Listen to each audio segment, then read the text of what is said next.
मैं भारत की एकता और अखंडता रखूंगा।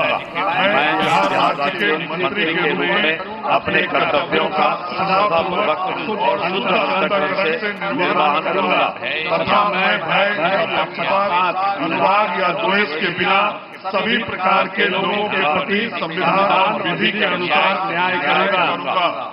मैं मंगल पांडे ईश्वर की शपथ लेता हूँ, ज्ञान करता हूँ जो विषय बिहार राज्य मंत्री के रूप में मेरे विचार में लाया जाएगा अथवा मुझे ज्ञात उसे किसी व्यक्ति या व्यक्तियों को तब के सिवाय जब ऐसे मंत्री के रूप में अपने कर्तव्यों से करने के लिए ऐसा करना अपेक्षित हो, मैं प्रत्यक्ष या अप्रत्यक्ष से संशोधित या प्रकट नहीं करूंगा।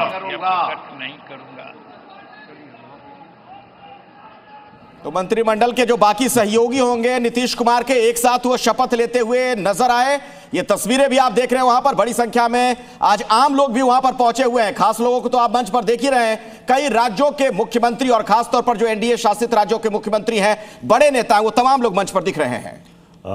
मुझे लगता है कि शपथ बाकी मंत्रियों का, उनके नीतीश कुमार के सहयोगियों का हो चुका है, क्योंकि एक साथ हमने देखा कि ये शपथ हुआ है, सभी ने शपथ ले ली है। और ये जो कुर्सियां आपको दिख रही हैं, लगभग 40,000 कुर्सियां यहाँ पर लगाई गई हैं, नीचे बैठने की जो व्यवस्था है। बाकी कई लोग पीछे खड़े हुए हैं।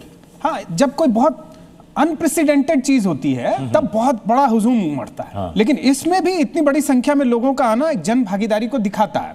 बाकी जहां तक बादशाह जी कह रहे थे कि बॉडी लैंग्वेज की बात, तो ये आमतौर पे गमछे को लेके भी कहा जा रहा है कि प्रधानमंत्री मोदी जी ने गमछा लहरा दिया तो बिहार का या बिहारी पने का, माफ कीजिएगा, लेकिन गमछा लहराना, गमछा जरूर बिहार में बहुत प्रचंड रूप से चलता है, लेकिन गमछा लहराना थोड़ा अलग मामला होता है। क्या अलग होता है? गमछा लहराना, आपने बताइए कितनी बार गमछा लहराते हैं? खुशी में लोग गमछा लहराते हैं। सुनिए, नहीं, खुशी में आप गमछा लहराते हैं। ये मैं ये कह रहा हूँ कि खुशी का सिंबल होता है। जब आदमी अति उत्साह हो जाता है तो वो अपने गमछे को लहराता है। आपने क्रिकेट मैच में भी देखा होगा, प्लेयर अपने टी शर्ट निकाल के लहराना शुरू कर देते हैं।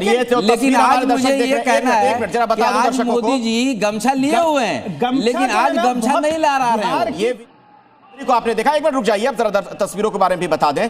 तमाम मंत्रियों ने जो शपथ ली है, श्रवण कुमार नजर आ रहे हैं। हाँ, वहां पर वो दस्तखत करते हुए नजर आ रहे हैं और प्रधानमंत्री मोदी से नीतीश कुमार ने इन सभी को मिलवाया भी। जो अब तक प्रत्युष नाम सामने आ रहा है, सम्राट चौधरी, विजय कुमार चौधरी, विजेंद्र यादव, श्रवण कुमार, मंगल पांडे, दिलीप जायसवाल, अशोक चौधरी, लेसी सिंह, मदन सहनी, नितिन नवीन, रामकृपाल यादव, संतोष कुमार सुमन, सुनील कुमार, मोहम्मद जमा, संजय सिंह टाइगर, अरुण शंकर प्रसाद, सुरेंद्र मेहता, नारायण प्रसाद, रमा निषाद, लखेंद्र कुमार, शेषी सिंह, प्रमोद कुमार, संजय कुमार सिंह और दीपक प्रकाश, ये नाम अभी शामिल। मंगल पांडे दिख रहे हैं। हाँ, मंगल पांडे दिख रहे हैं इस वक्त दस्तखत करते हुए। दरअसल ये औपचारिकताएं हैं, शपथ हो गया, अब जो है वहां पर उनको सिग्नेचर करना है और एक एक करके मुझे लग रहा है सबका नंबर अब आ रहा है। 6-8 सिग्नेचर हो चुके हैं और ये देखिए मंगल पांडे सिग्नेचर करने के बाद गए प्रधानमंत्री के पास और नीतीश कुमार से भी मिले।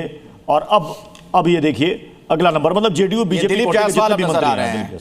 दिलीप जायसवाल वहां पर दस्तखत करते हुए अब ये भी मंत्री के तौर पर सरकार में नजर आएंगे। संगठन में थे, वहां पर अध्यक्ष थे और एक तरीके से कहा जा सकता है कि उनके अध्यक्ष रहते बहुत बड़ी जीत ये बीजेपी को मिली है। एक टेक्निकल चीज थी, क्योंकि जब भी शपथ लिया जाता है आप देखते होंगे कि स्पेलिंग तक भी, प्रोनाउंसिएशन पे भी कितना ध्यान रहता है। लेकिन जब एक साथ 15, 17, 16 जो भी लोग शपथ ले रहे होंगे तो उसका पालन कैसे हुआ होगा, ये भी थोड़ा ध्यान देने की बात है। आपने ध्यान दिया है कि नहीं? अगर एक शब्द भी गलत बोल लिया गया तो उसको दोबारा शपथ लेनी होती है। लेकिन जब एक साथ 10, 15, 16 लोग शपथ ले रहे होंगे तो उसको कैसे इंश्योर किया गया होगा, ये दिलीप जायसवाल को रिवॉर्ड तो नहीं मिला उनके प्रदर्शन का। प्रत्युष, क्या लगता है आपको, जिस तरीके का संगठन का प्रदर्शन देखने को मिला और बीजेपी की जो स्ट्राइक रेट बढ़ी है और बीजेपी पहली बार, मतलब आप कह सकते हैं कि जेडीयू से ज्यादा, मतलब जेडीयू को 43 से बढ़ करके 85 हो गए, लेकिन 89 बीजेपी के लिए बड़ी जीत बिहार में थी।